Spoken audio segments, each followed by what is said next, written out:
Hello and welcome to Africa, this enormous and astonishing continent. South Africa, to be more precise, just a short drive outside Johannesburg. And I'm here to talk to a remarkable man, Credo Mutwa. When I first came to South Africa about 18 months ago, within 2 or 3 days I was introduced to Credo Mutwa. I'd never heard of him at the time, but from the moment I met him, I didn't stop listening and he didn't stop talking for at least 5 hours. And within the first few minutes I realized I wasn't just in the presence here of a man of great knowledge, and he's certainly that. I was in the presence of a genius, a unique human being. And Credo Mutwa is without doubt the most incredible man it has been my honor to meet. Credo is what some people around the world call a shaman, and some deeply, deeply ignorant people call a witch doctor. And to give him his official title, he's a Sanusi in the Zulu nation. Sanusi is the carrier, the keeper of the ancient knowledge of so much, including the ancient knowledge of history of Africa, where all this came from, where the people came from, what the truth of history is, instead of the largely nonsensical version of history that we get through the universities and the schools from very, very well-educated professors who know.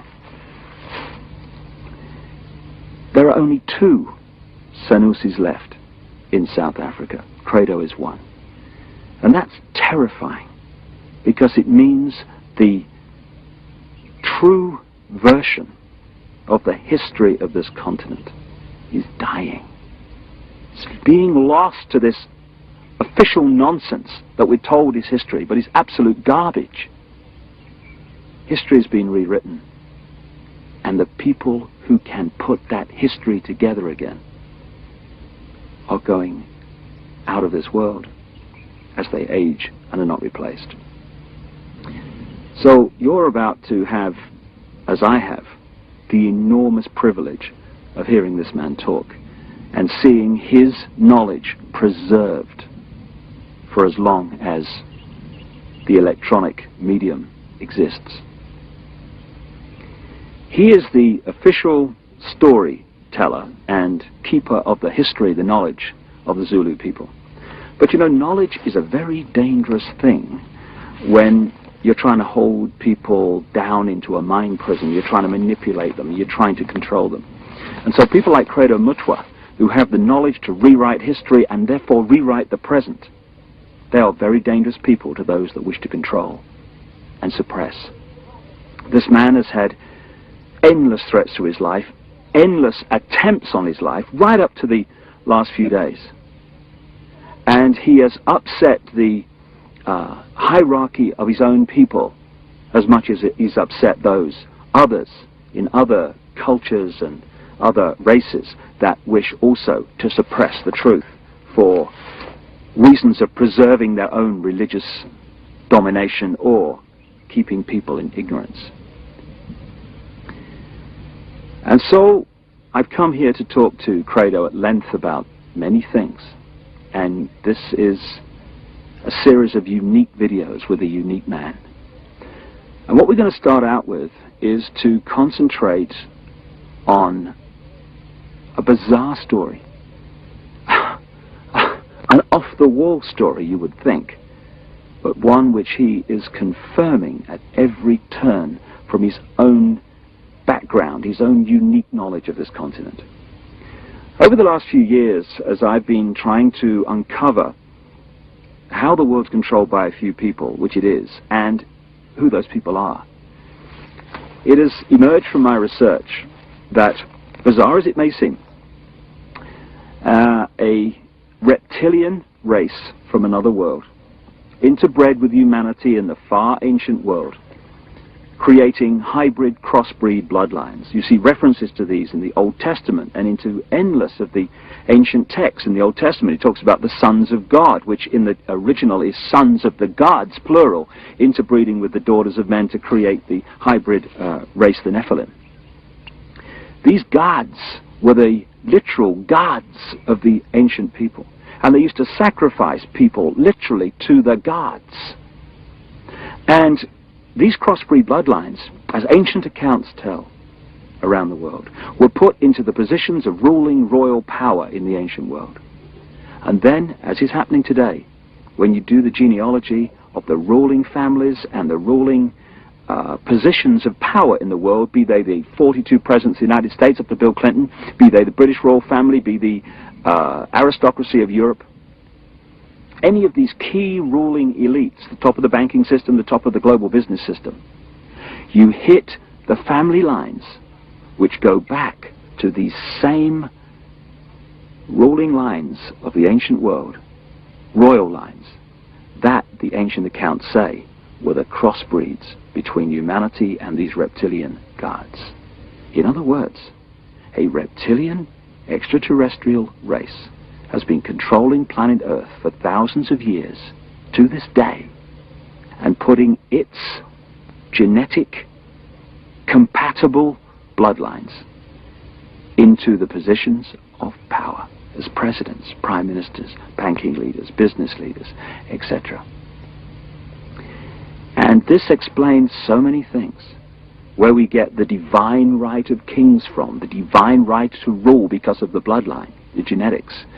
Why these ruling families of the aristocracy and the royal families have always incessantly interbred with each other, just as the Eastern establishment families of the United States do, that produce so many presidents and banking leaders and administrators of government in the United States.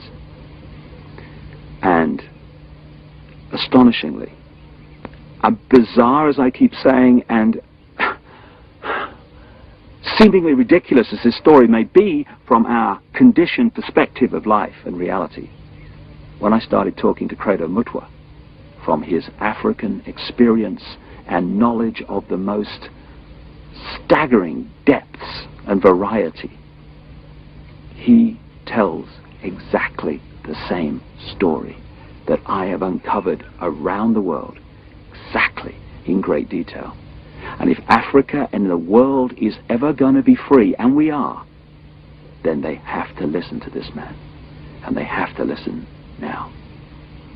I started out by talking to Credo about the origin of the knowledge that he is about to share with us for the first time in so many cases. Because this is the knowledge that only initiates normally get. But as Credo says, the world needs to know this. And so, this is a unique video. And this is a unique man. And like I say, I asked him first about the origin of the knowledge that he's about to pass on. When the white man started destroying our religion, when he started demonizing our gods, when he started ridiculing what we believed in and actually using educated Africans to destroy that ancient African religion, in many parts of Africa, say, our ancient religion went underground. And there were, call them secret societies, all over South Africa and Central Africa and East Africa and West Africa, where this knowledge was stored and kept by aging guardians, many of whom did not know that in other parts of the land there were other guardians who were doing exactly as they were doing. Now, when I first became a Sangoma, I was already, say, a person of education. I had entered school as a child of 14 years. And when I became a Sangoma, I was a youth of 16 years. And what my aunt and my grandfather, as well as my maternal grandmother, taught me shook me to the core of my soul. I found that the mission schools had been teaching me lies about my people all along. Missionaries had told us as children that the only light came to Africa with white people, that before the white men came, we black people had no idea about God. We had no belief in a life after death, and that our people were just a race of savages who used to lie around in the sun, womanize, fight, and drink beer every day. I was suddenly awakened to the fact that Africans had in fact been far greater intellectually than the missionaries were willing to give them credit for. That like the white men, we had astrology, astronomy, we had surgery. In fact, I found that Zulu surgeons in the early years of the 19th century and the 18th century and even beyond could perform operations which white surgeons were not capable of operating. And the more I learned about my peoples, the more I wanted to learn. And when my initiation under my aunt Mina and my grandfather Zigo had ended, I wanted to know more and more and more. And sometimes I had to pay a ghastly price in order to gain this knowledge. In one place, here in the northwestern Transvaal, my teachers found that I was really uncircumcised. And they told me bluntly that if I wanted to be a member of this secret society, I had to undergo circumcision. And I did, and it was screamingly painful, I assure you, because it was done with a clasp knife which somebody must have blunted a little bit just to make sure that I got the message. Well, I had the same done, but I was asleep at the time, so we have that in common. And say, in some places in Southern Africa, if you wanted to learn the secrets of a certain secret society, you had to do dreadful things which I cannot repeat here. And at one time, in Barotse land, in the west of what is today Zambia,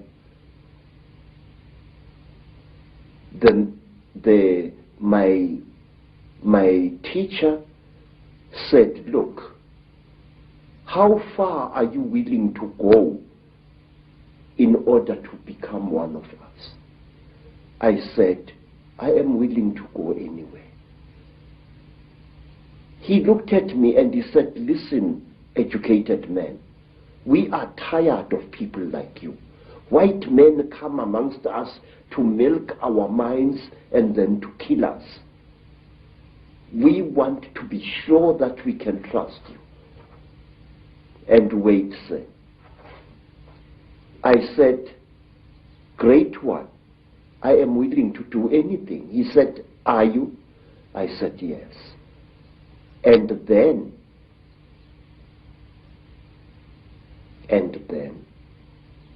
they went into a graveyard, and from there they removed the hand of a corpse, dead 2 days, and they brought it and they challenged me to cook it and eat it. I did so. And these were the peoples who first told me about a race of highly intelligent beings which they called the Chitauri, the talkers, a race of creatures which look like reptiles, who have ruled the world for hundreds, if not thousands of years. Through this dreadful act, I was able to gain knowledge which was denied to even the highest Sangomas, because they would not go through the ritual I went through. This is how secret knowledge is protected in Africa. So, and at one time, let me tell you another thing.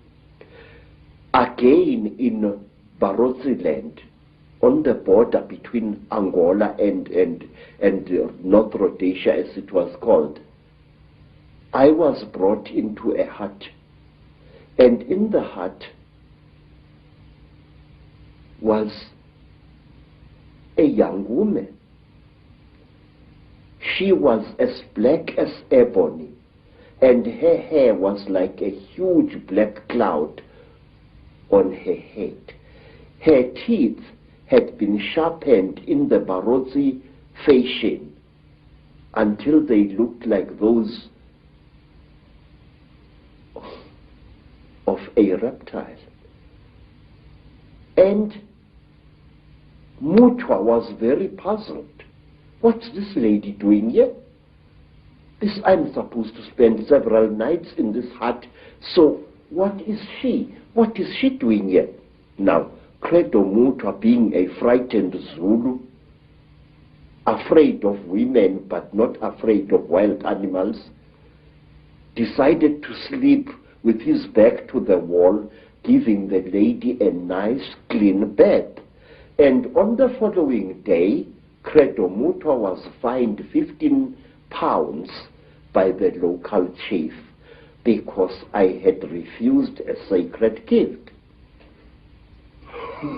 I had been supposed to do something very amazing to this lady to show that I was one of the people. Bad luck. Bad luck. But why, Credo, have you chosen to reveal this knowledge now to a much, much wider audience? Mr. David, please, Africa is dying. Africa, is being murdered. And we are sitting like bloody fools. And we don't realize what's being done to our people. I have proof that can stand in any true court of law that the disease called AIDS is a man-made disease. And this disease is going to kill 3/4 of South Africa's black people within the next 10 years. There are wars in Africa which make no sense to me as a black man. Please, when people fight a war, Mr. David, why do they fight? People fight in order to get rid of something that is giving them pain. Whether that something is a tribal chief or a corrupt modern government. They want to fight to remove this burden or to be destroyed by it. That is the idea behind a rebellion. But in Africa we find wars where a group of rebels challenges a government and tries to fight against it. And then these wars and in the total destruction of that particular country, where neither the rebels nor the government wins anymore. And why? Because you find this force of rebels facing the government, and all of a sudden the rebel army splits into little factions which start fighting each other and not the real enemy, and soon it becomes a situation where everybody is fighting everybody else and the whole thing is getting nowhere. I say that these wars which are destroying Africa this way are orchestrated by forces from outside Africa. Our people need development. Our people need peace in Africa. We are basically a peaceful people. We are not warlike. Don't let historians tell you a lot of rubbish. Africa is not perceived by the people outside her as she really is. One, my people are Zulus, a tribe famous for warrior exploits for many, many years now. But wait, do you know, sir, that Zulu people actually hated war and didn't love it, as historians would have you believe?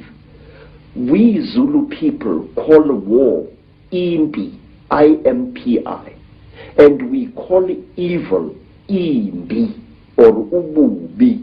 Now the word imbi and the word imbi come from exactly the same root, which means that which is evil.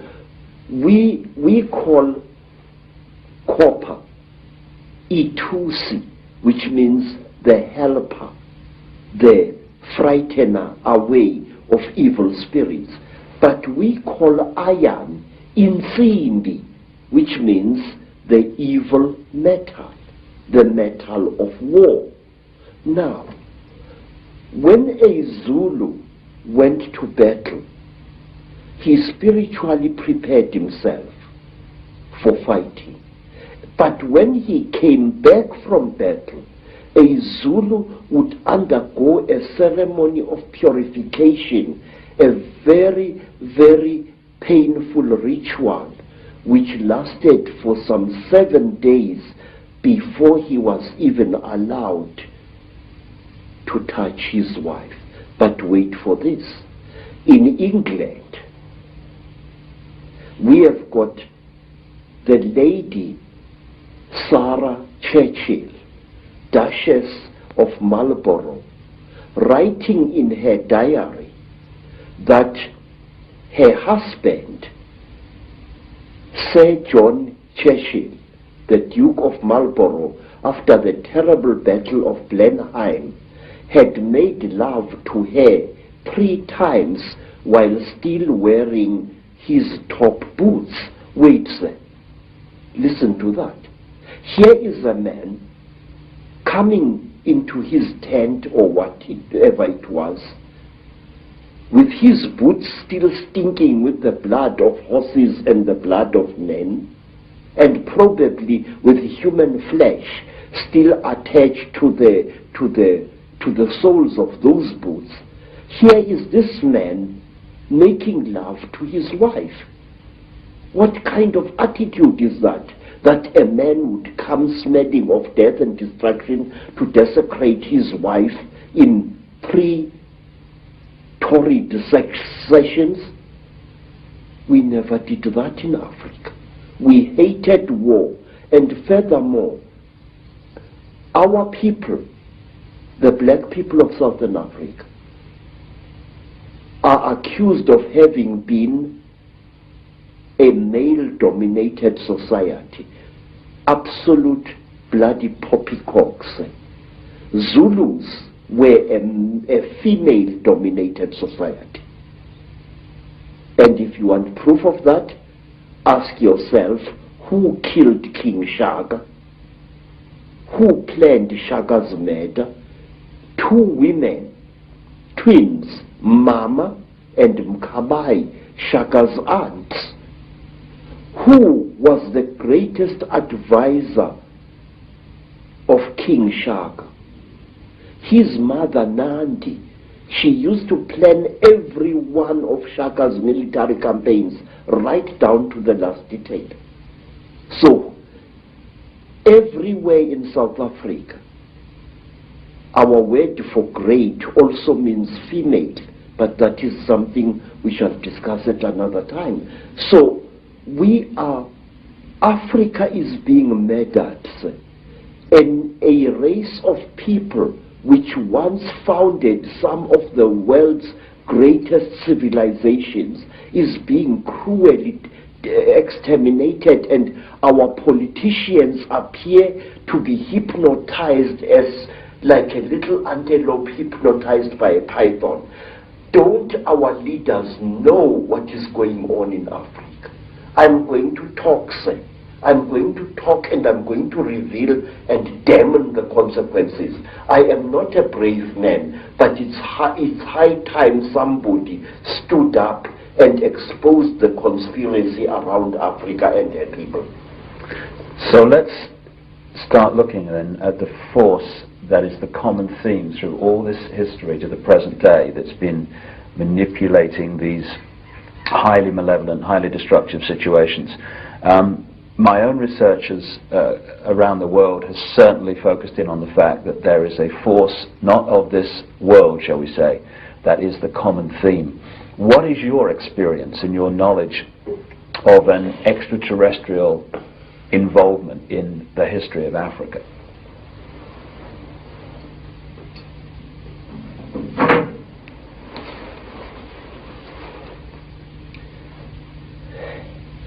One of the most secret stories that was revealed to me, sir, is about these beings.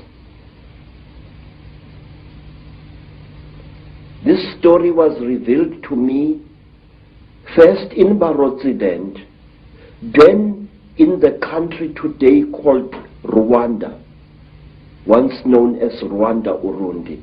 Then I learned about this story at that time on the foothills of Mount Kilimanjaro. This is the story, a story you find throughout Africa.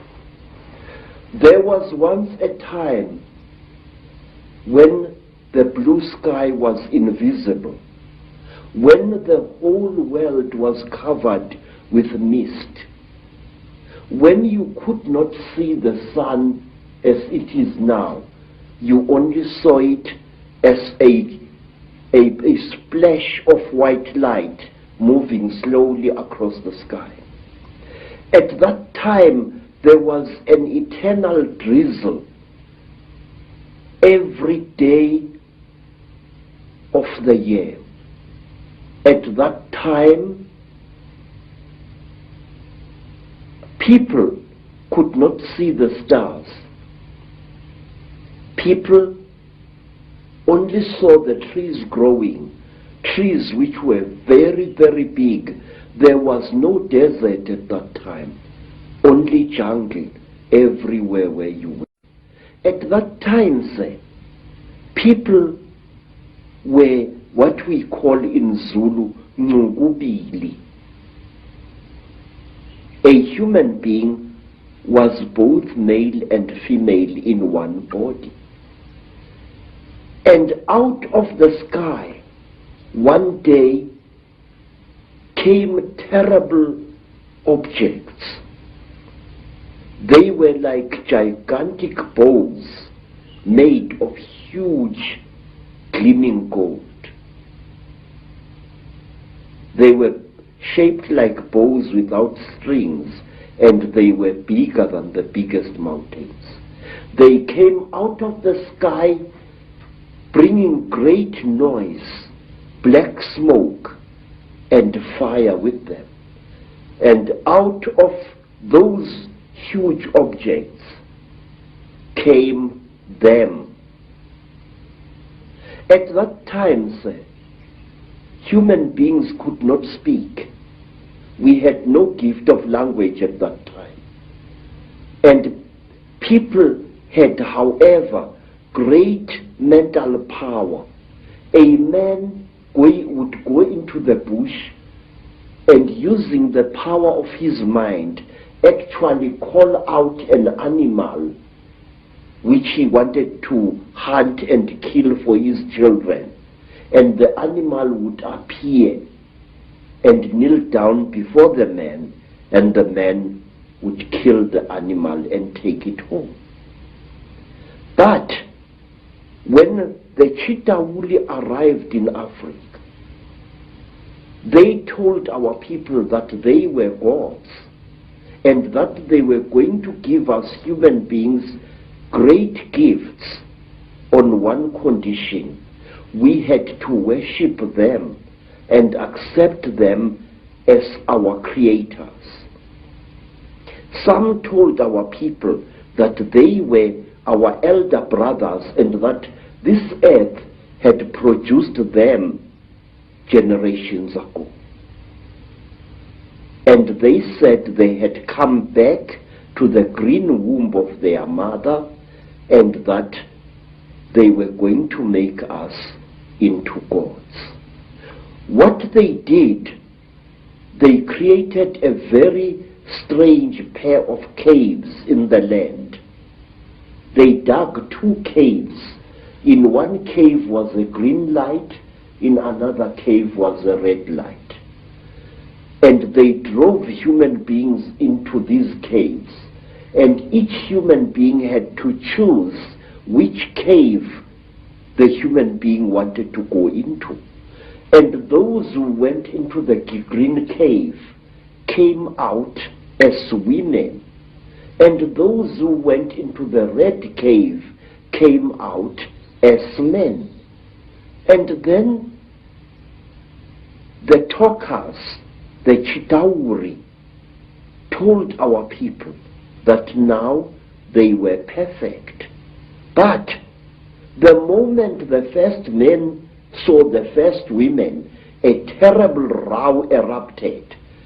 The women hated the men because they looked between their legs and they saw what they thought were snakes dangling between the legs of the men.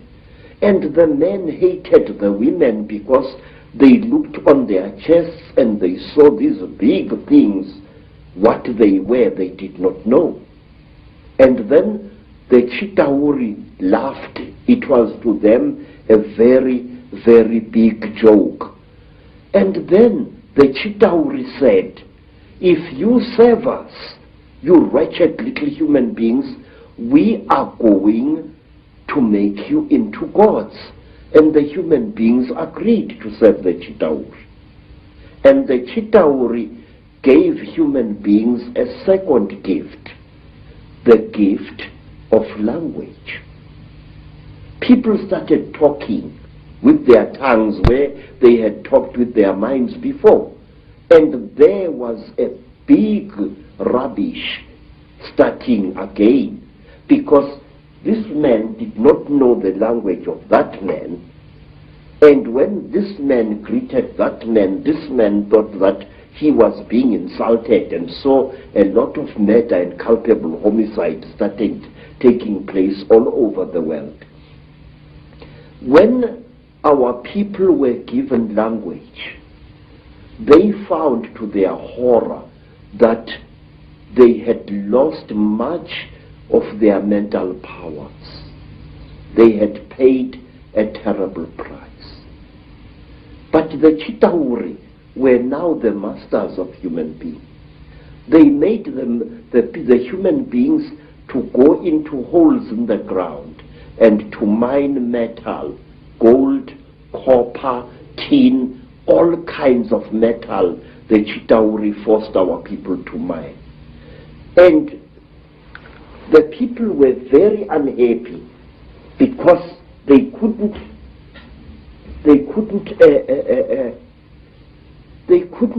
cope with the new sexual differences which were there now between men and women. And then from amongst the Chitauri came a very good female Chitauri. Her name was Mai Nzarantwari Samahongo. Mai Nzarantwari Samahongo was the senior wife of the terrible chief of the Chitauri, Umbaba Gorontwari Samahongo. She was sorry for human beings, this great reptile lady. She said to the poor people, "Ow, you are unhappy." And the people said, "Yes, great one. We go into the holes every day, we dig the stones and we bring it to the gods, but we are not happy." And Mai Nzarantwari scratched her scaly chin and began to think and to think. She was terribly ugly. Her eyes were awful, like lights in the darkness. But she had mercy in her heart, and she taught the men and the women how to make love. And she said, "Look, we divided you into males and females. Now this action is going to bring you together."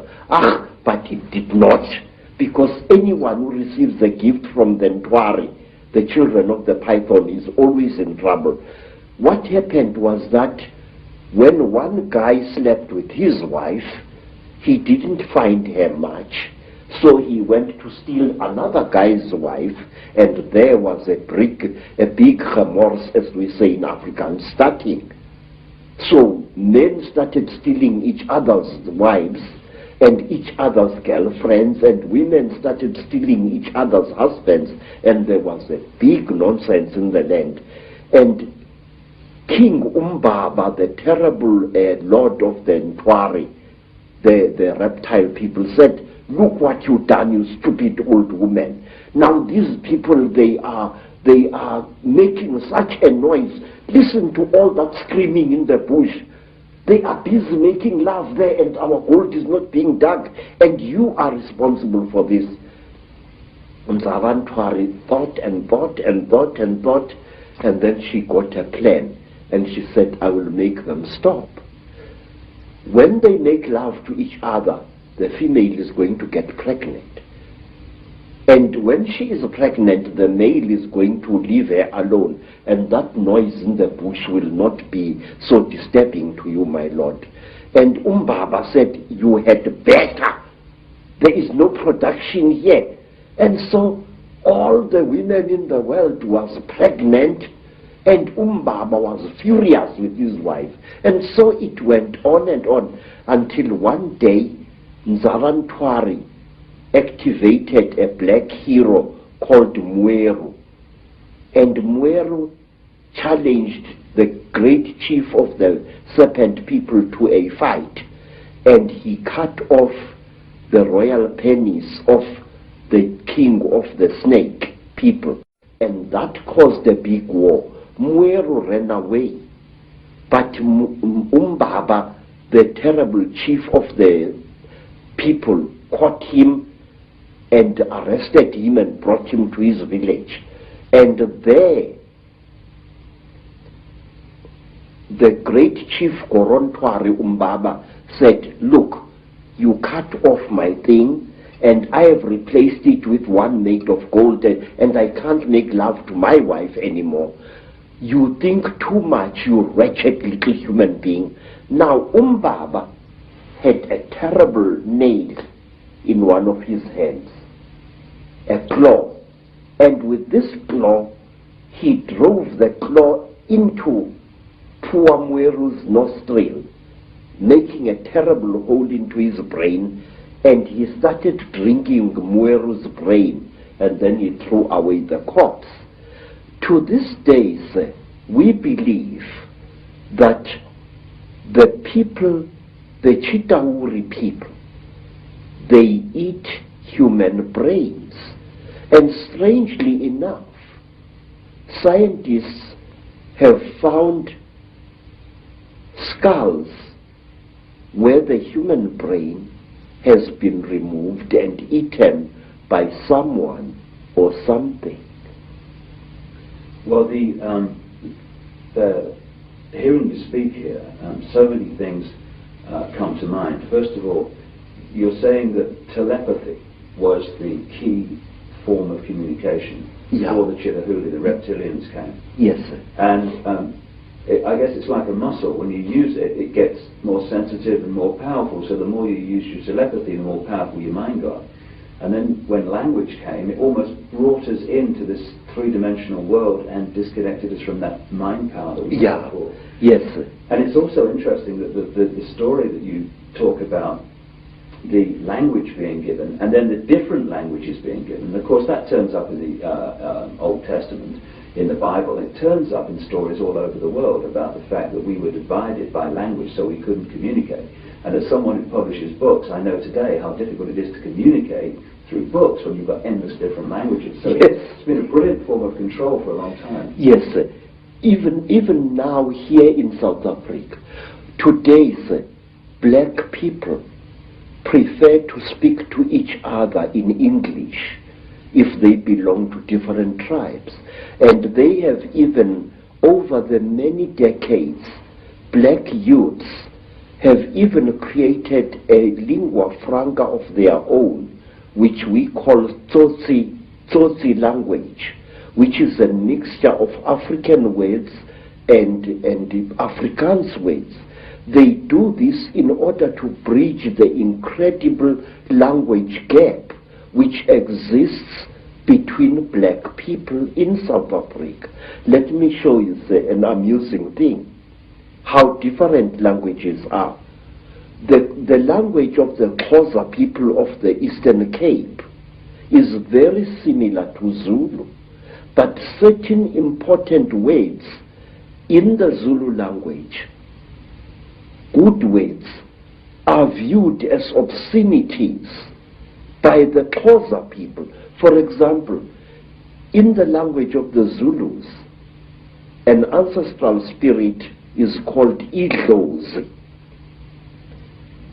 But if you use that word to a Xhosa, he says you are using a dirty word, because to them, Idlozi means sexual desire.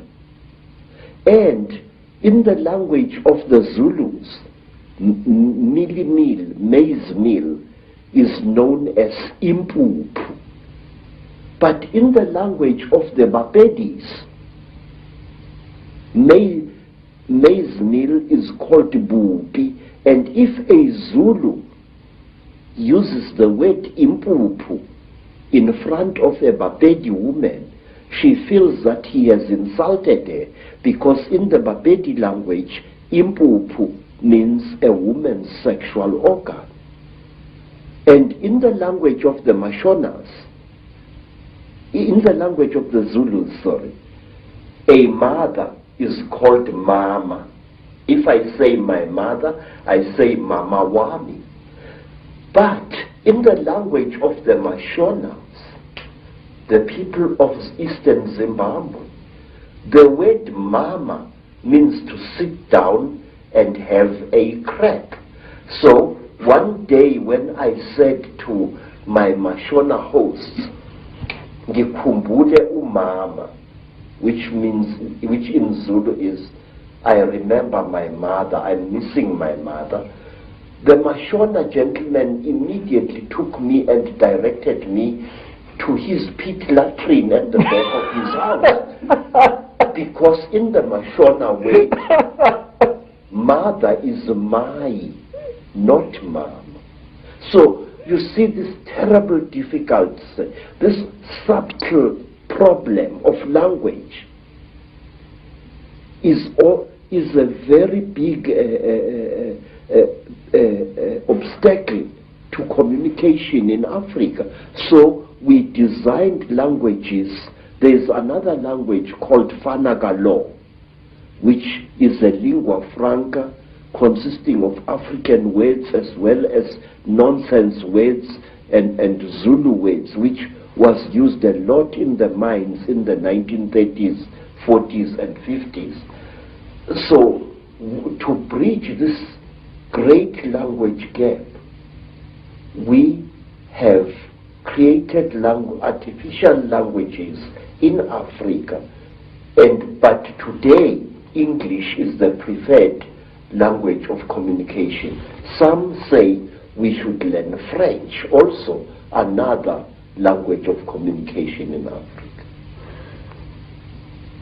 Some of the problems of language can be funny, but it is the same situation, the divide and rule, that is actually, in other expressions, created this tremendous turmoil in Africa and other places in the world. Yes. And we're looking, from my research, and staggeringly hearing you talk, you're saying exactly the same as I've come across. It's incredible confirmation that a reptilian race from another world has been behind the manipulation of humanity for a very, very long time. Now, what do these Chitahuli actually look like, the reptiles?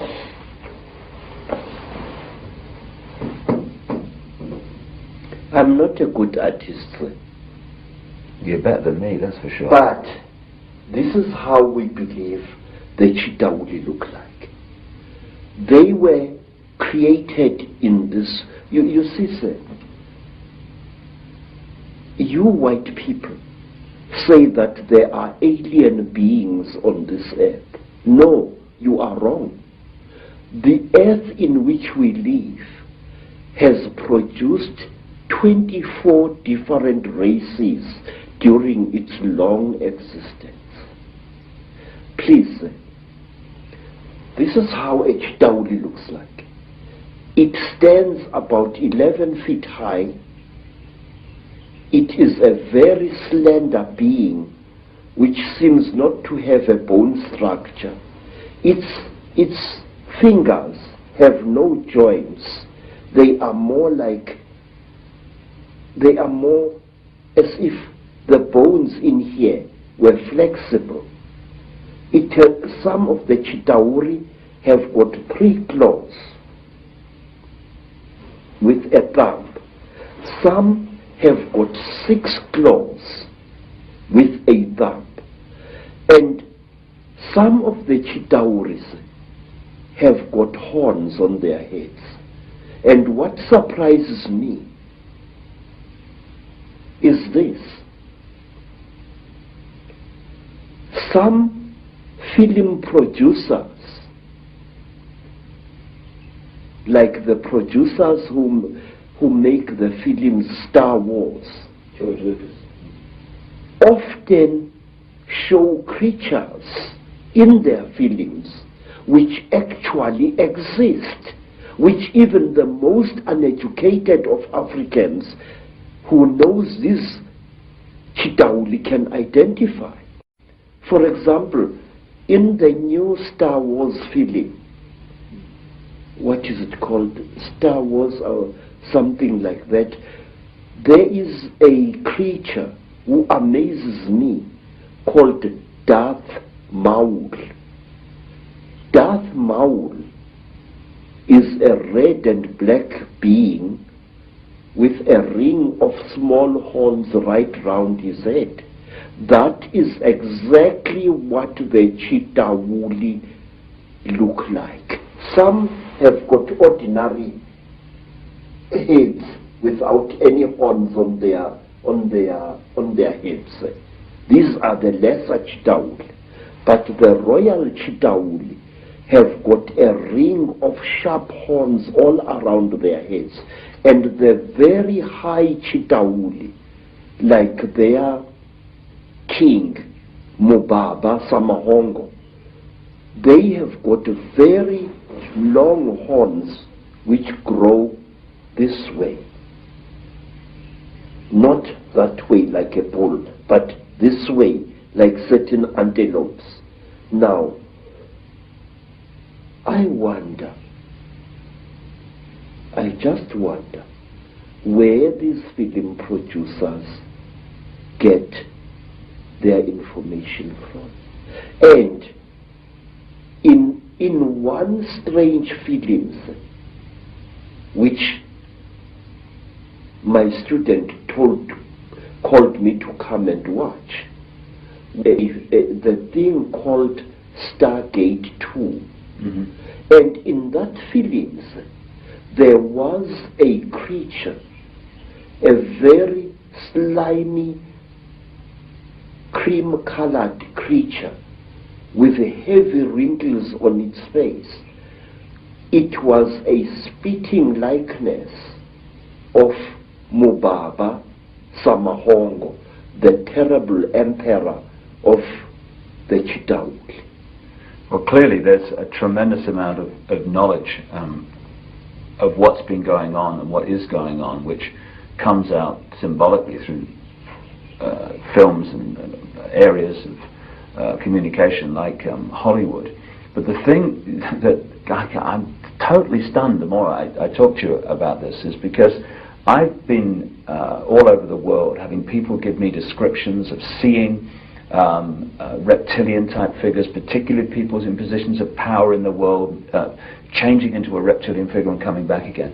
And what they describe seeing is exactly what the knowledge of ancient Africa talks about seeing. We're talking about the same people there, which is an astonishing confirmation.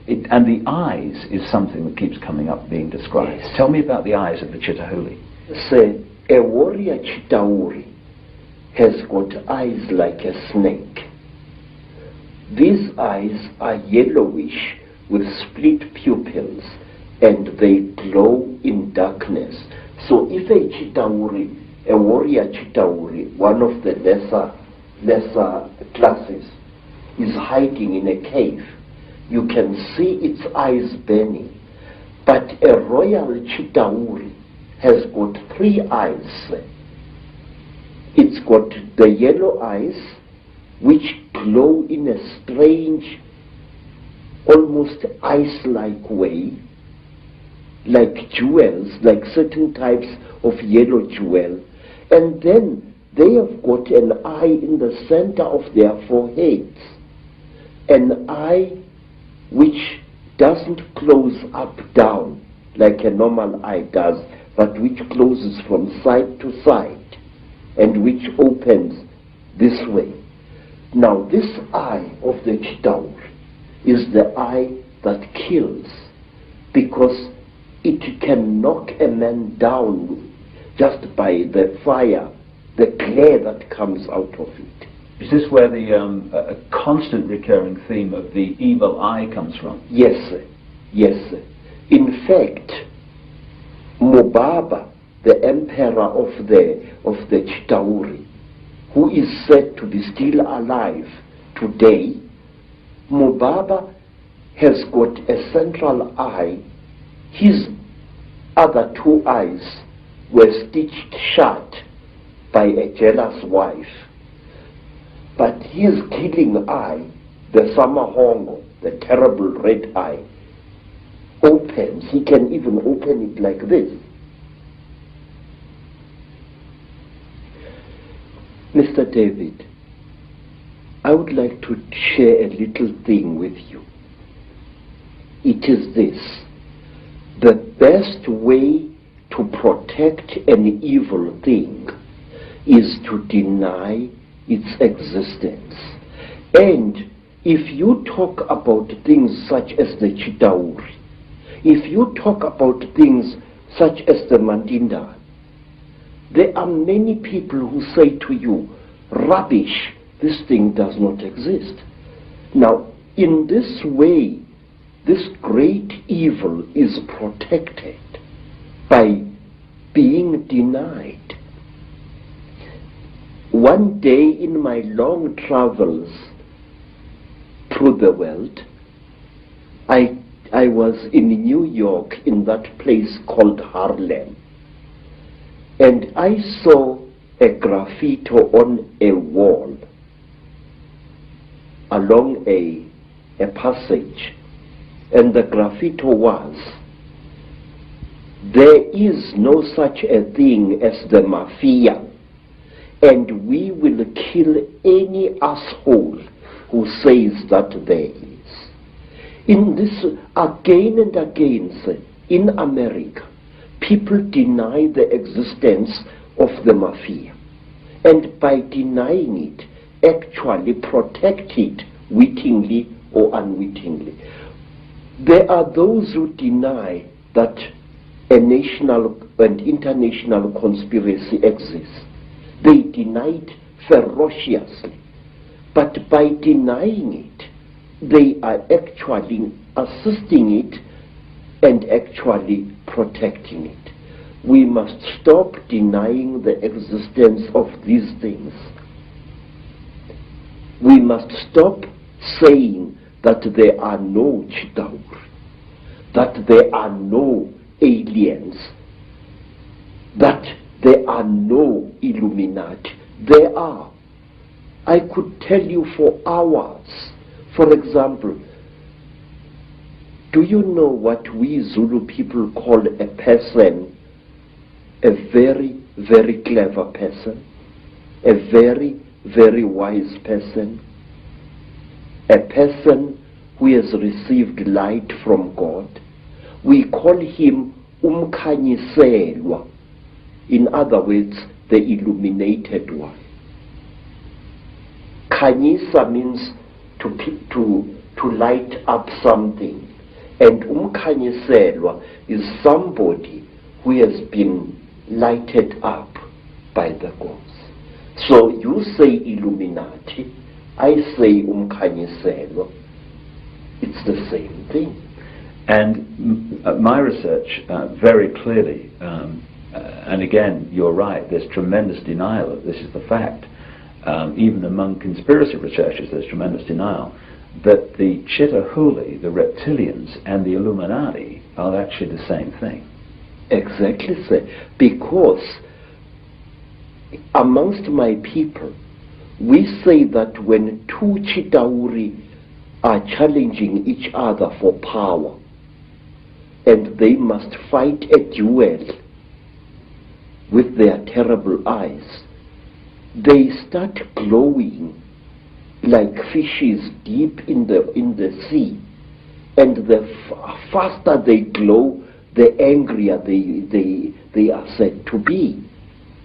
Now that is why there are certain parts of Africa where people are advised not to walk at night, because that is where the Chitauri often fight. And one of these parts of Africa, sir, is a remarkable place called the Mountains of the Round Rocks, Matopo, wrongly pronounced Matopo, in Zimbabwe. These hills are really not remarkable in themselves. These hills are said to be the one place in Africa where the Chitauri have been seen. And these hills is where Cecil John Rhodes lies buried, but there is more. You must visit this place at one time. Amongst the rocks on the Matopo Mountains, you find a species of lizard which you don't find anywhere in Africa or the world. A species of lizard which responds to the call of a human being. When I first arrived in 1958 in the land called Rhodesia, now known as Zimbabwe, I found an African there who was a tourist attraction. He was a game warden who made strange sounds calling out, and as he called out, these strange lizards, the only type of lizard anywhere on earth which responds to the human voice, used to come out of cracks and out of holes in the ground and to gather around this African.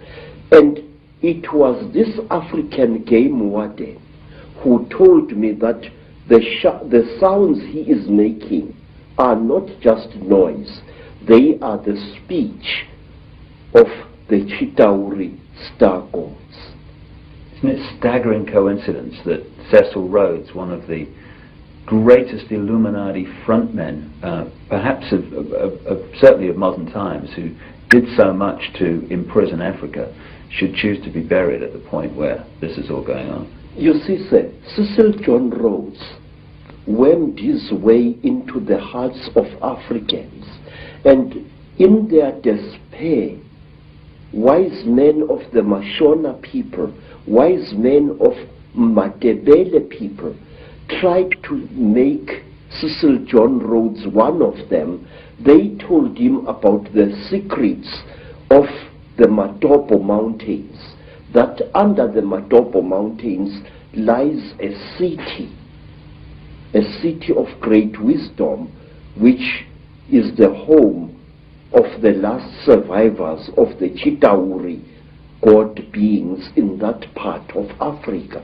And if you go to the Matopo Mountains and you carry a 4-pound hammer and you strike certain parts of that landscape with that hammer, it gives out a hollow sound which shows you that there are caverns deep underground there. There are two sets of mountains. There is the Matopo Mountains, and then to the east of Zimbabwe there are the great mountains known as the Inyangani, the Weeping Moon Mountains. There, even now, people disappear without trace. Sometimes a person would disappear for several days and reappear a few days later, not knowing where he had been or where she had been. And white people have disappeared there. Black people in their thousands have disappeared there. It was there that I also went missing for 4 days in 1959 in one of the most traumatic experiences of my life. What happened? Well, it's a long story, sir. My teacher, Elizabeth Moyo, had sent me to get a special herb which grows only on the foothills of those mountains. It was just an ordinary day like any other, just beautiful day like this one outside here. And I love the African wilderness. I'm at home in the bush, especially in the days when I was still in good health. I love the animals. I love their smell, and I love the smell of the vegetation. And I was looking for this herb when all of a sudden a bright blue mist fell all around me. It took me some time to react to this strange thing. It was a hot day, and all of a sudden the temperature around me dropped. It was as if I was on the slope of a very cold mountain, but it was a warm day.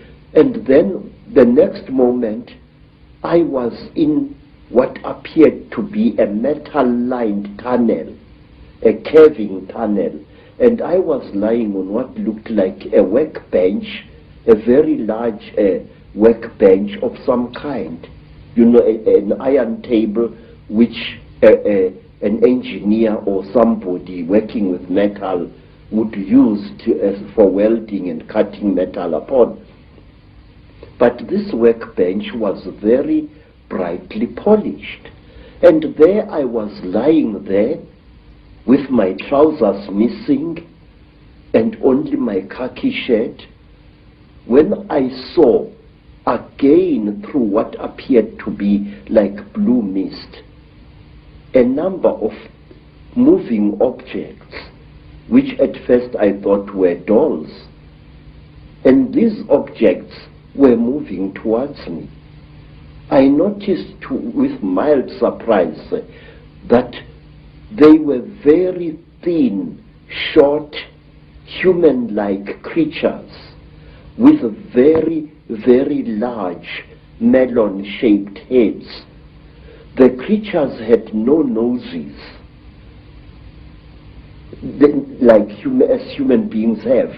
They had only small little holes on either side of where the nose would be, and their mouths were like knife cuts at the bottom of their faces. And these creatures were coming towards me. In color, they were gray, like certain types of fish, and they wore silvery gray garments which reached up to their necks and up to their wrists. I couldn't see whether they were wearing boots or not at that time. And while I was looking at these creatures, I suddenly was aware that something was above me, standing there, and I looked up straight into the face of one of them, a much taller one than the others. And this creature was wearing a garment like a tight-fitting overall without any buttons or anything, which reached up to its neck, but its wrists were bare. I noticed that the creatures had very long fingers.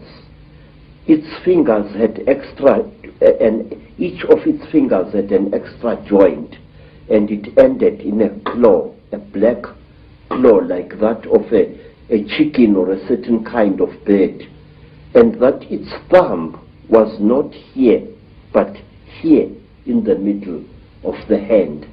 And this thing was standing above my head and looking down at me, and I was looking at its eyes, which were very strange indeed. It was as if it was wearing plastic goggles over its eyes. I could see its eyes inside these tinted goggles, and it had holes on either side here, but it had no nose as I have. Its jaws were very small, and its mouth was a slit with tiny little scale-like things where its lips should be. And the creature carried a horrible smell on it. I can't describe that smell.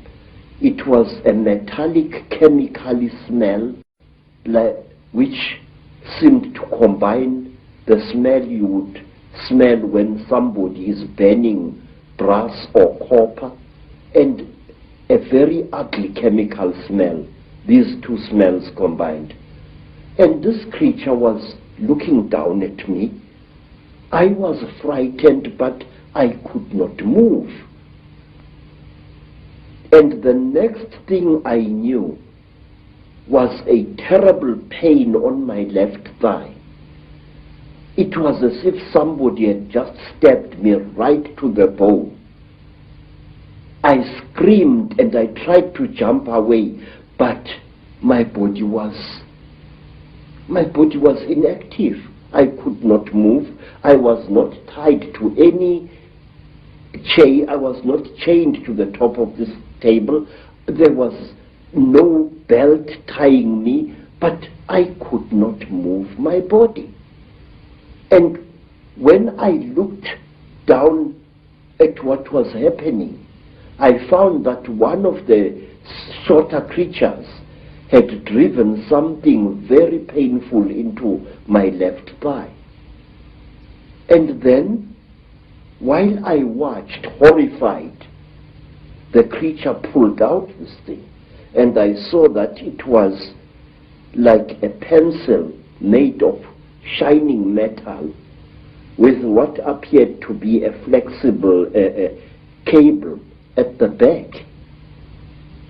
And before I could do anything, my head was seized by the creature above me. It caught me on either side of the head like this. And then a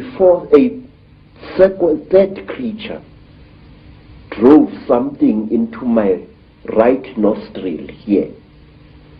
It was as if I had been shot. The pain was so terrible, sir, that I screamed and screamed. Blood filled my mouth, blood spurted out of the nostril, and the creature did not seem to care. I was stupefied. The pain was so intense, so terrible. And then, quietly, brutally, the creature pulled out the thing that it had stabbed me in the nose with, and blood flowed into my mouth, out of my nostril, and I was choking. And then the big creature coldly turned my head this way, so that blood came out of the mouth, and which gave me some kind of relief. And after what seemed like an eternity of pain, the creature brought something out of somewhere which looked like an old-fashioned tea strainer in appearance, and it put this thing close to my nose. And then I seemed to drift away, and the pain subsided. You know, sir, it was torture so intense that even now I can't describe it. And then something else happened. A fourth creature started rummaging between my legs, and it pulled out my organ of manhood and stuck something into that. It was very strange, but I wasn't feeling any pain now. But I could feel the flexible cable moving inside me, right into my body. And then, I can't describe it. It was as if my seed was being sucked out by this small, bright, flexible cable. And then the creature just pulled it out. I screamed and I cried and I screamed, but I could not move. And then something happened which to this day still amazes me. After the creature had pulled out the flexible cable from my organ, the creature just stood there looking at my organ. And I was so terrified that I urinated, and accidentally urinated against the chest of the creature. It jumped away as if I had shot it, and it stumbled backwards. But its face didn't show any expression. Its mouth didn't even open, but the way the creature reacted, trembling all over, it was as if I had really hit it, but it was wearing this kind of garment. And after that, I was left alone, except for the big creature which stood to my right side this time, with its arms folded, looking down at me.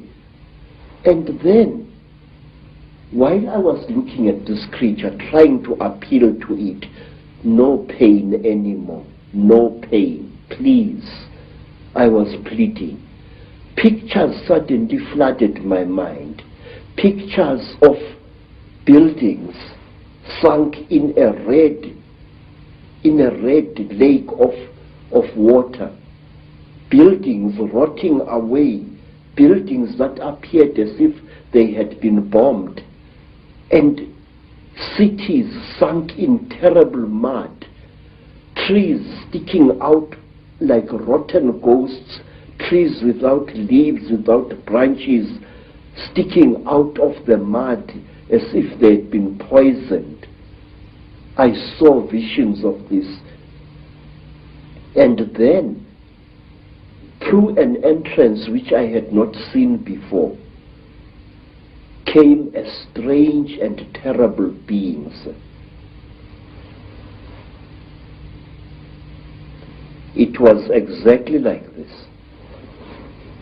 It was tall, made entirely of metal, with burning eyes and a snout. It didn't do anything. It just moved and came to stand at my left side. It didn't touch me or anything like that. It just stood there, making a strange humming sound. Wow, wow, wow, wow, wow, wow, like that. And then, from behind this metal creature, there appeared another creature. It was so radically different from the grey creatures in that it looked exactly like an earthly human being. It had a pink skin like that of a white woman. It had golden hair, and its ears were definitely pointed like those of an animal. Its eyes were slightly slanting. They were pale, pale blue, and never once did they blink. It was like this, nude, and there was a tail-like appendage at its back, which was very visible as it walked away after it had done to me what it did. What this thing did, it climbed over me and made love to me. And I noticed that unlike normal women, its breasts were set too high in its chest, and they were very, very hard in appearance. And that here, the pubic hair as well as the hair in the armpits was a fiery red, as if it had been dyed. And this thing didn't even blink. Its eyes were just like this, looking at you as if there was no liquid in the eyes. Just an unblinking, terrible stare. And it was a small creature, about the size of a 16-year-old girl. But it was very, very heavy as it sat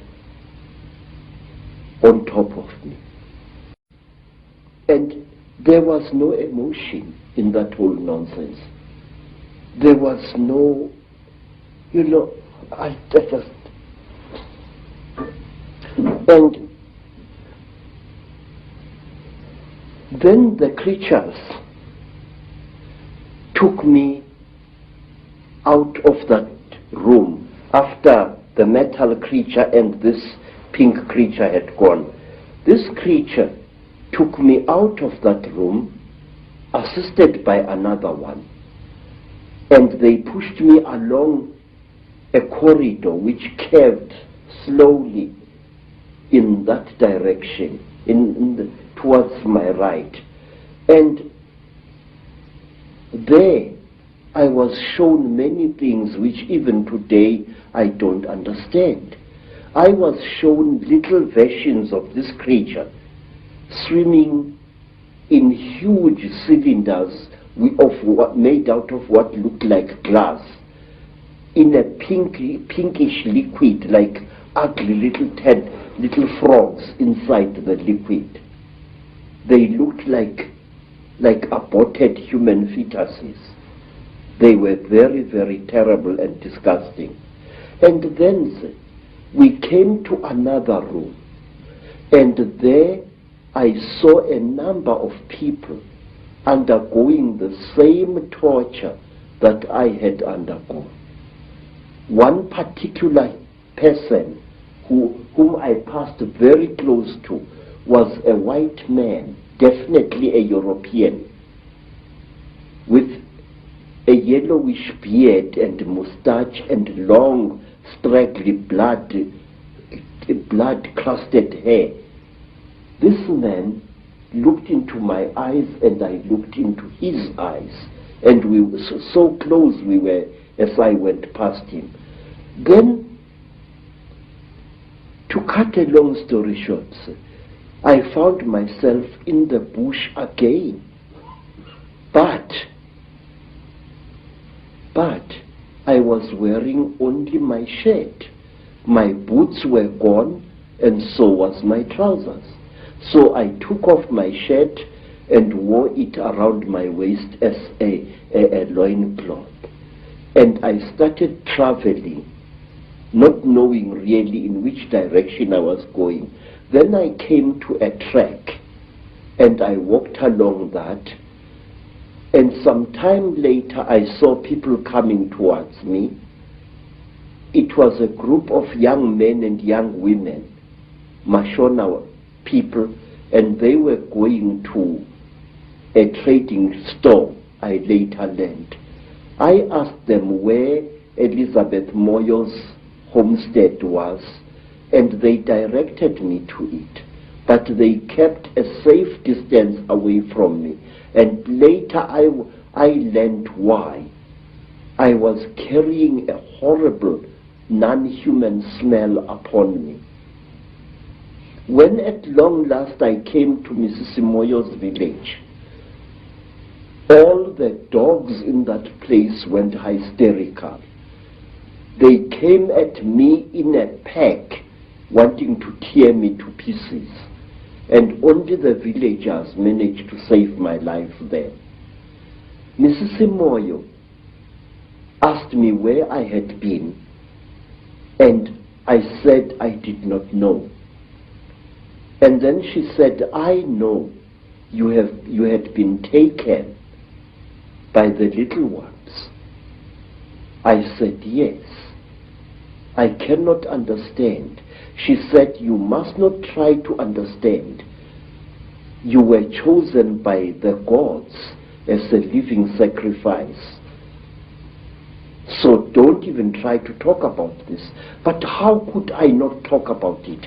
I wanted to understand what had been done to me, by whom and why. Even now, sir, I still want to understand what it was all about. And many years later, I met a remarkable white woman, Elizabeth Clara, a famous South African woman who had worked for British intelligence during the war, and who, we are told, had been impregnated by a being from the stars, Icke. I asked Elizabeth what was the meaning of the strange thing which was done to me, because since that time I had come across many black people, well over 200, who had been through the same torture as I. I had come across many black as well as Cape-colored women who had been mysteriously impregnated by the same creatures that I had gone through the hands of. And let me tell you one other interesting thing, sir, before I forget.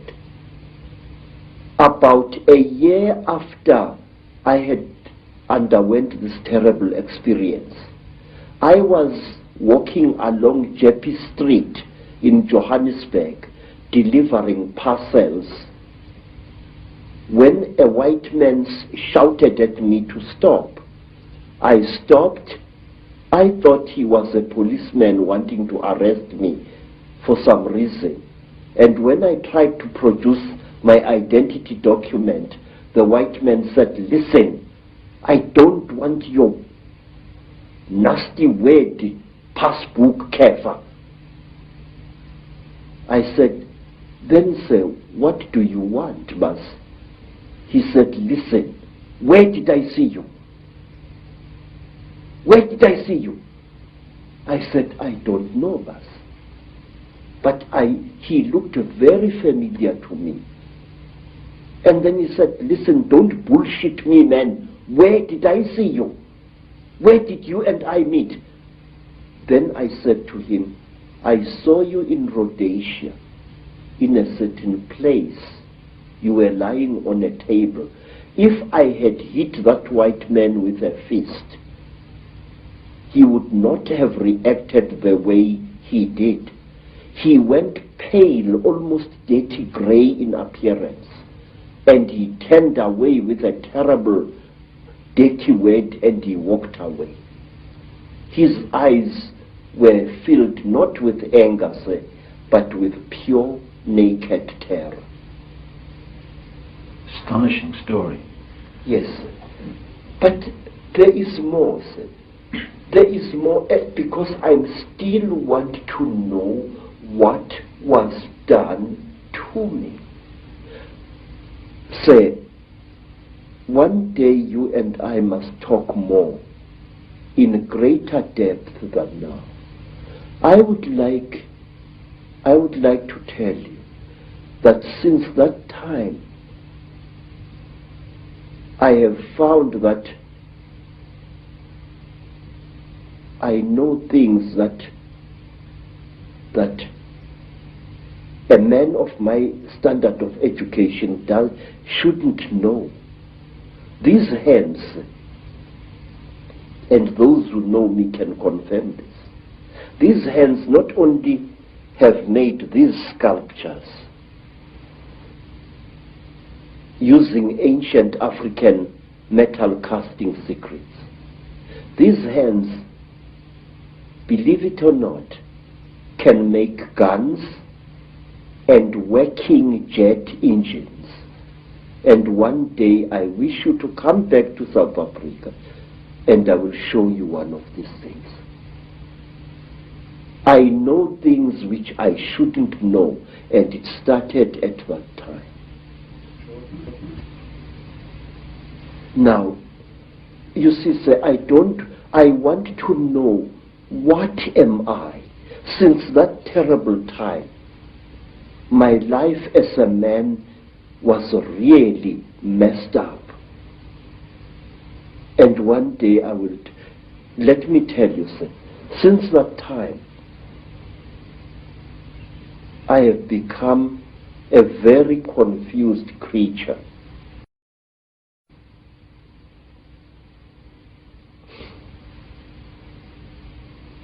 It's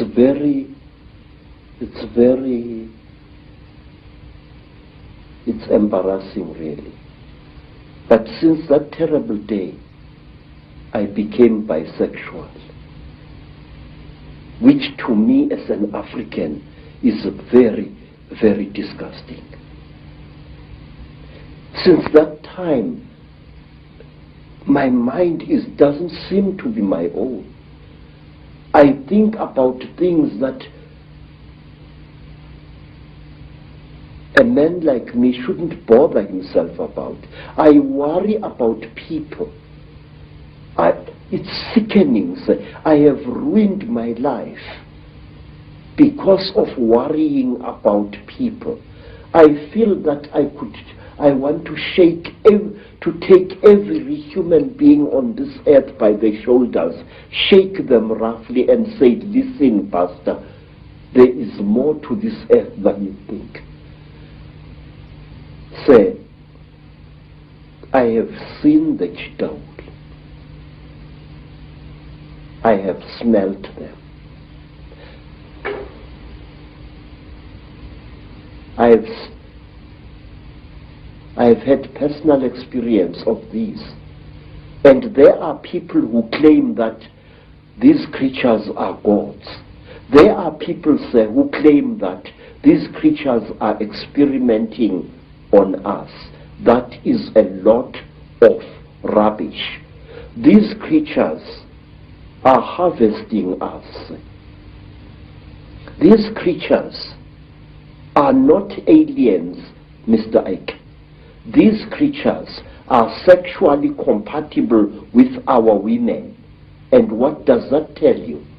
it tells you that they came from here. They are part of us. And this makes them all the more dangerous.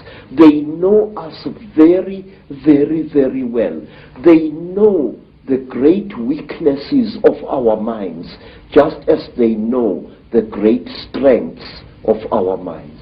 They operate in what I call the gray area of human existence, that side of our lives which we don't want to acknowledge the existence of.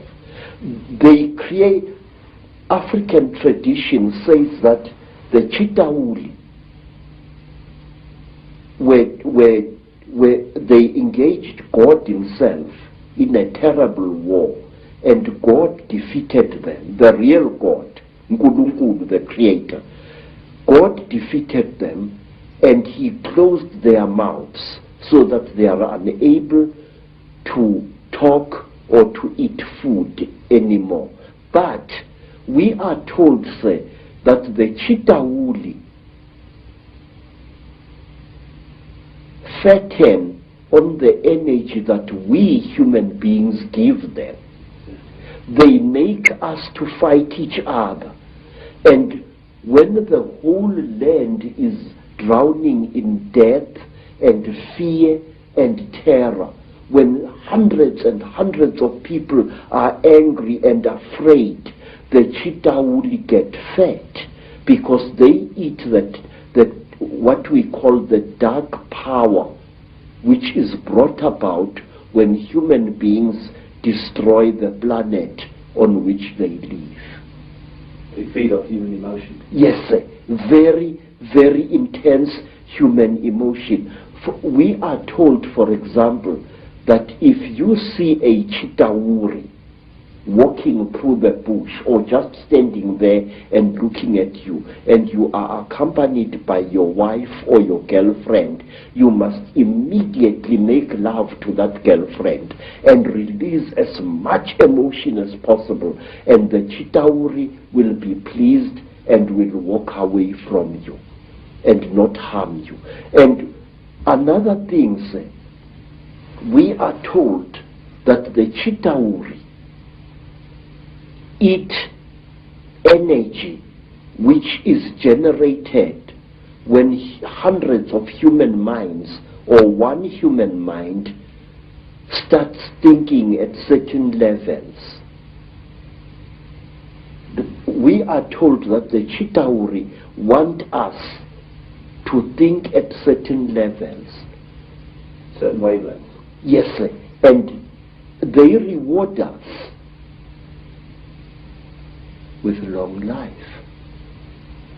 May I ask you, sir, have you ever thought as a thinking person, why is it that in the great universities of this world you find professors who think at certain levels and who live unnaturally long lives?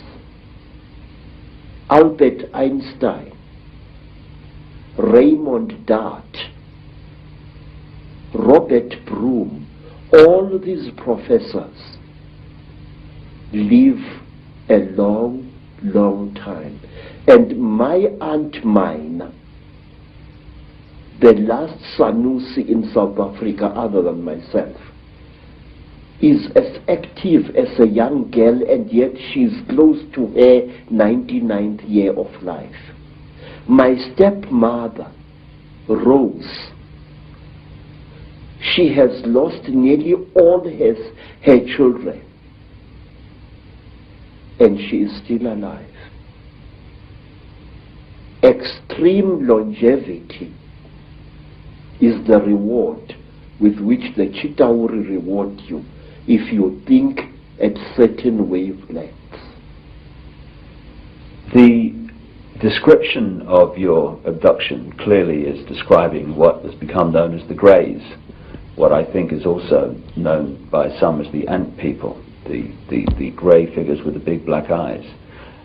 How do you think they connect in with the openly reptilian? And do you think that the black covers of the eyes are covering some kind of reptilian truth? Say, the so-called grey aliens are actually the lackeys and the servants of the Chitaur. If you see a Chitaur and you see this, there is very little racial difference. In fact, I will even go so far as to say this, that these creatures are actually the offspring of the Chitaur. The way they gather substances from human beings and from animals, the way they are the forerunners of the Chitauri in any place. And if you are very close to one of these creatures and you look into its goggle-like eyes, you will see round eyes, Mr. Icke, beyond this black goggle-like stuff. And these eyes are the real creature's eyes. Now let me tell you, there is in Lesotho a very strange mountain, a mountain called Leribe, Leribe. On this mountain, very amazing things happen after every 10-year or 20-year period. Now, not so long ago, an African farmer found an object near that mountain, an object which had crashed.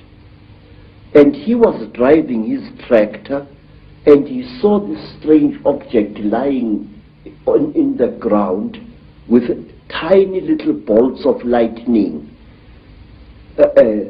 racing all around its edge. And the African walked up to the object, and when he wanted to touch it, a strange power struck him and sent him sprawling on his back to the ground. The African got onto his tractor and got out of there. What the African had seen had been a crashed UFO, a flying saucer. He described it very amazingly.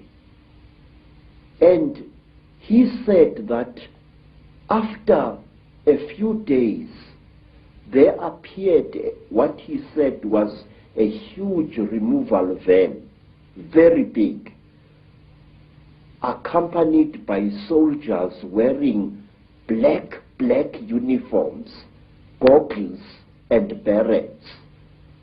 And these soldiers lifted the object into the van, and the van drove away.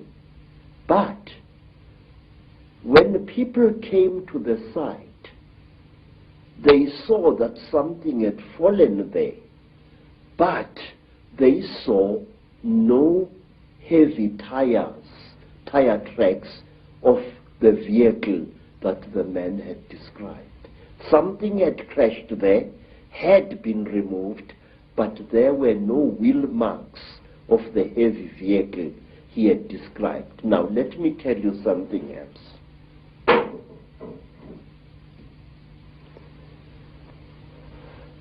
It was in 1958. In fact, I think that the incident I'm going to describe to you, sir, is somehow connected to what happened to me in 1959. I'm sure of it. A friend of mine in Lesotho called me. He said that he he had something very important and that we had to share this. He said, please, I must come to Lesotho. I must come. And I went there. And then I found that he had dug a hole at the back of his hut. And he asked me that he and I and his second wife should go into this hole on the night to come and there to share something very, very holy. Well, we went down the hole.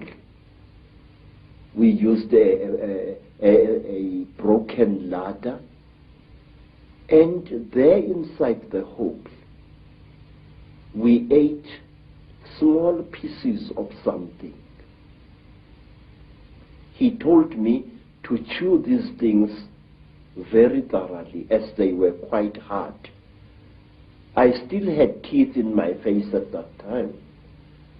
And I chewed and I chewed and I chewed and I chewed.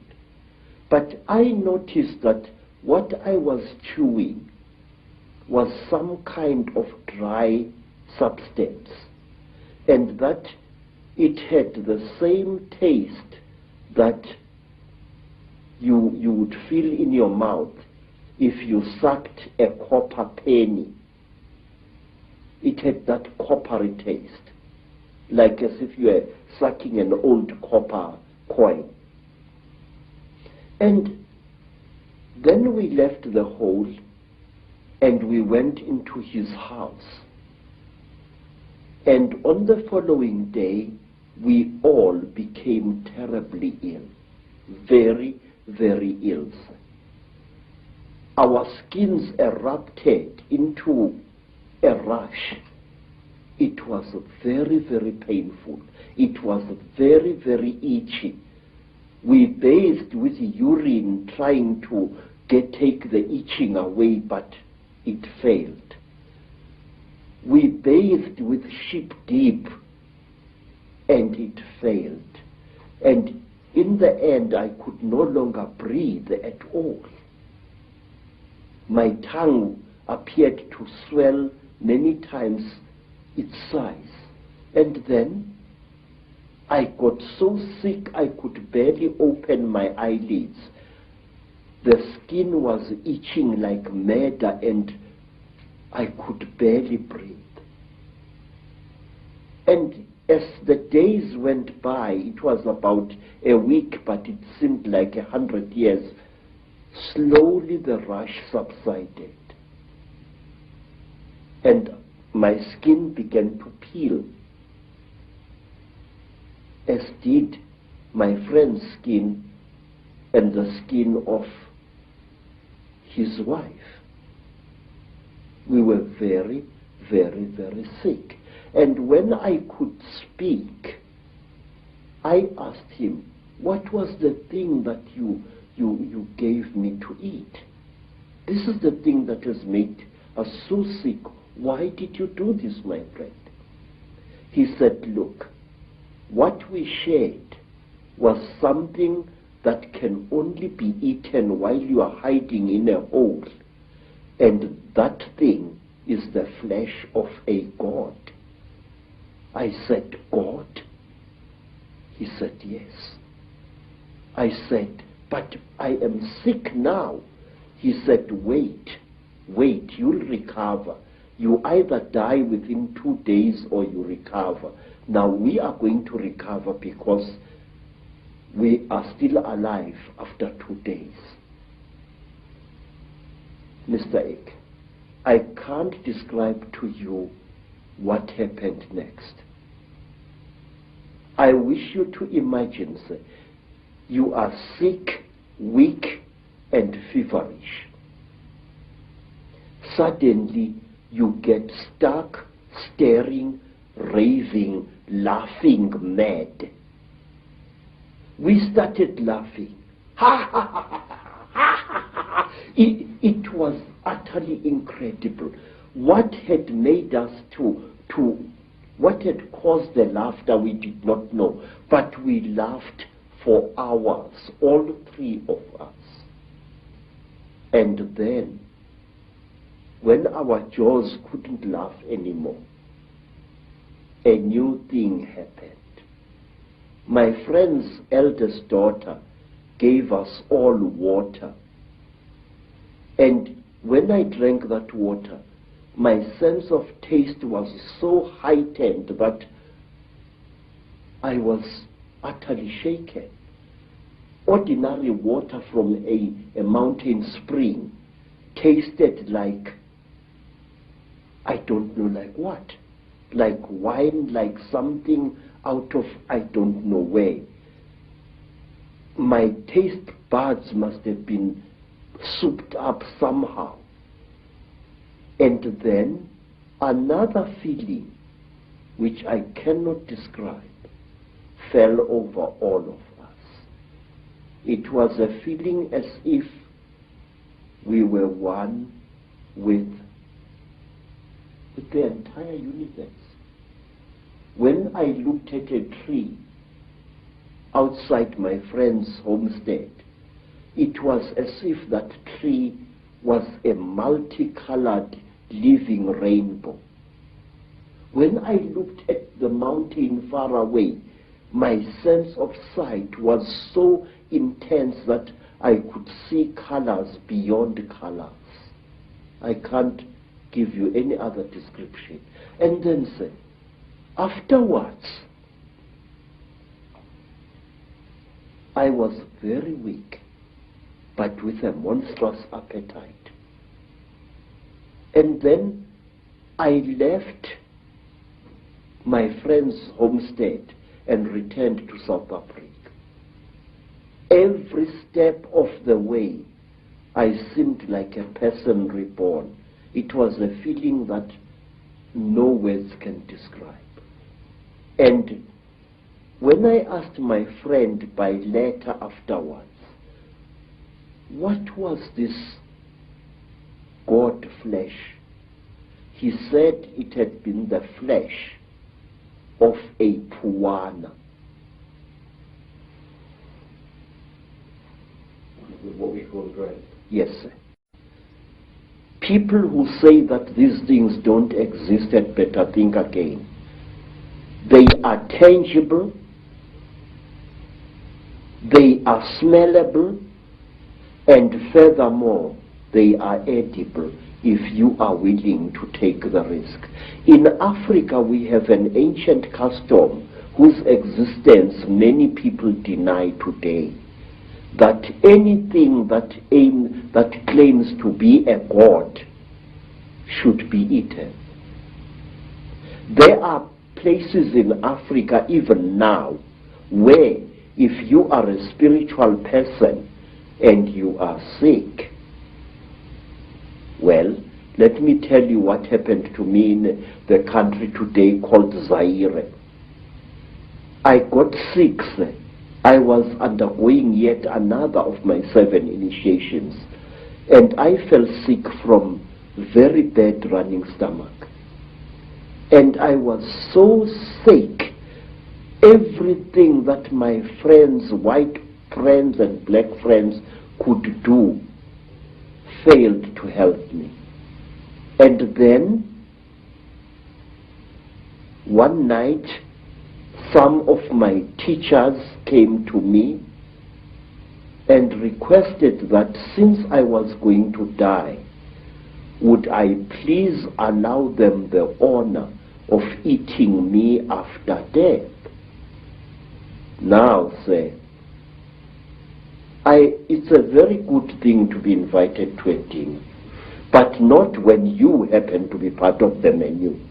And I recovered so quickly that I escaped from that area in one of their ramshackle buses, and I never went back. Thank you very much. Fear can be a wonderful medicine sometimes, and it was with me. Do you think, Credo, that those senses that you experience, that really heightened sense of everything, of oneness, of whatever, are the very senses that the Chittahuli have manipulated out of it? I do, sir. I do very much. They were senses like no human being possesses. May I add, no human being possesses anymore. It was as if at one time, say, a voice was speaking in my head, a very amazing voice. And after that, my powers of prophecy were intensified. This is what I think. We human beings are holier and more wonderful than we think we are. And I feel we lost something at some time in the course of our development, or shall I say, in the course of our manipulation.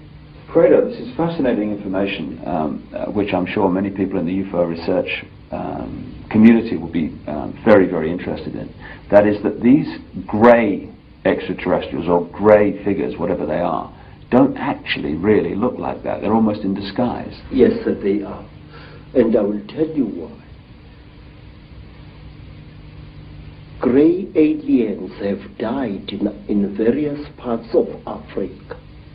They have been killed, and they are very, very quick to recover the bodies of their friends which have fallen out of their crashed spacecraft. But sometimes African sangomas steal these bodies before they can be recovered. And believe me, sir, I have heard and I've seen that butchering a corpse of one of these creatures is extremely hard work. What you think is the skin of the creature is actually a tight-fitting costume that the creature is wearing. Under this grey costume, the creature, say, is pinkish white, like a freshly skinned animal, and its eyes are round with split pupils. These are goggles which the creature is wearing. Now, how do I know that? In order to dismember a creature like this, incidentally we call them mandindane in Zulu, which means the tormentors, the torturers. In order to dismember a creature like this, you need a brand new axe from the trading store, a heavy axe sharpened to a razor's edge in order to cut through the creature's skin. The creature's skin, say, is not adhering to the flesh. You know, my skin is clinging to my flesh, yes, but the creature, there is a gap between the creature's flesh and its supposed skin. This is a material and not a skin. So the creature is actually wearing two garments. It's wearing a completely skin-tight garment which covers its entire body, and it is wearing an overall along these lines. Very often there are no gloves, and here, to cut up a mandindane, you need very, very sharp iron, and you have got to be a strong person even to reach its flesh. But once you have cut through the cover, the close-fitting covering, you can just open the whole thing and see the dead creature's flesh underneath it. And is it reptilian? Yes, sir. It is. I will tell you how the creature looks like without its grey skin. It is like certain types of tropical fish. It's like the belly of that type of fish that is fried in South Africa to make fish and chips. That grey fish, that long grey fish, the texture of its real skin is like that, but the blood vessels are very close to the surface. In fact, not so long ago, Mr. Icke, right here in South Africa, several hundred school children, some black, some colored, were terrorized by a creature they called Pinky, a creature which looked as if it had been skinned alive. That was a Mantindan without its skin or costume. It's interesting when you're talking about the black eyes of these greys being a cover for something, and then you have the stories of the men in black who seem to interact not very positively, to say the least, with people involved in UFO and UFO investigation and stuff. And these men in black have these black goggle-like sunglasses, which are almost a mirror of the same. Exactly, sir. But let me tell you that over the last 100 years or so, the men in black have become westernized, in Africa at least. In old Africa, if you killed a Mantindan, one of these, you were visited by terrible beings who wore long black robes made of animal skin and deep hoods over their heads. And these creatures used to wear white masks with very, very terrible looking black eyes painted on them. They were called Izilo Zengubo, the beasts of the blanket. And may I tell you that these terrible beings, our African version of the men in black, used to play an important part in the choosing of certain kings in South Africa. That is one of the stories that I wish to tell you in greater detail one day. Whenever you have harmed a Mandinda, you received a visit from men in black. And one of my uncles was a night watchman just after the Second World War. And he saw what he thought was a burglar breaking into a factory which stored surplus army property. And he threw his knobkiri at this figure and hit it very hard. The creature fell behind some boxes, and then and only then did my uncle, a tough old Zulu, realize that the thing he had brought down was not a human being at all, not a young thief, but a Mandindan. My uncle threw down his second stick and ran screaming out of the factory. And not long after that, because my uncle had taken from the creature what he thought was its bag, he took the bag with him to Alexander Township after he had run out of the factory, but he could not open the bag. And while he was sitting in the shack in Alexander Township, just near Johannesburg, there arrived at his shack two white men who posed as detectives. And these so-called detectives told my uncle's common law wife that she must give to them the bag that my uncle had taken from the little man. And she did, and they vanished. What I'm trying to say, Mr. Icke, is the richer we become, the more we behave as the Chitauri are said to behave. Some of us, when they acquire a lot of wealth, start consuming metals and other minerals that they really do not need, which, however, if you study the story of the Chitauri, you are told that the Chitauri use these minerals and metals as medicine.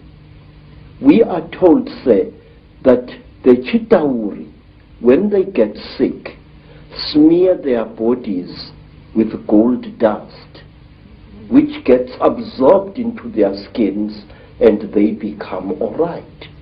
May I point out, it was once the custom of the Munumutapa kings of Zimbabwe, the men who built the Zimbabwe ruins, that on certain rising of the day star, the priest king would be smeared from head to foot with gold dust, and sometimes he was ritually sacrificed on the top of the wall of the Zimbabwe fortress. And to my amazement, when I visited South America, I found that the ancient Mayans had exactly the same custom where a god king was smeared with a mixture of fat and gold dust. And I know from my own research that the Maya people and the Central and South American people have a massive accounts and legends of the same reptilian gods. Yes. The thing is, if you read the ancient stories of our people, or you listen to them spoken by the storytellers, you find that we human beings are somehow programmed to alter the world in which we live and render it uninhabitable to ourselves. We are told, say, by the griots of Nigeria, by the griots of the Dogon people, that at one time, a few thousand years ago almost, the entire Sahara Desert was not a desert at all. In fact, photographs have been taken of the certain parts of the Sahara from high up, which show ancient irrigation systems where there is now wind-blown desert. Questions: are we being used as instruments for the destruction of our own species? I say yes.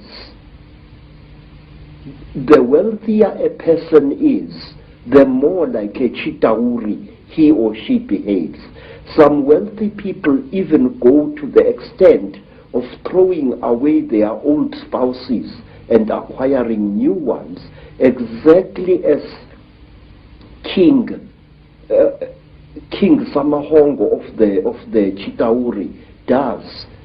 He kills and eats all his wives when they can no longer make love to him properly, and he acquires new ones. He killed and ate 36 of his wives over a long reign, and only one wife was cunning enough to keep out of his clutches. You see millionaires divorcing their wives and acquiring new wives. And the Chitauri, unlike traditional Africans, believe that a female is inferior to the male.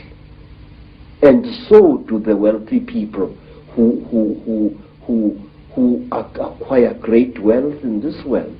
They tend to look down upon women and even to abuse them.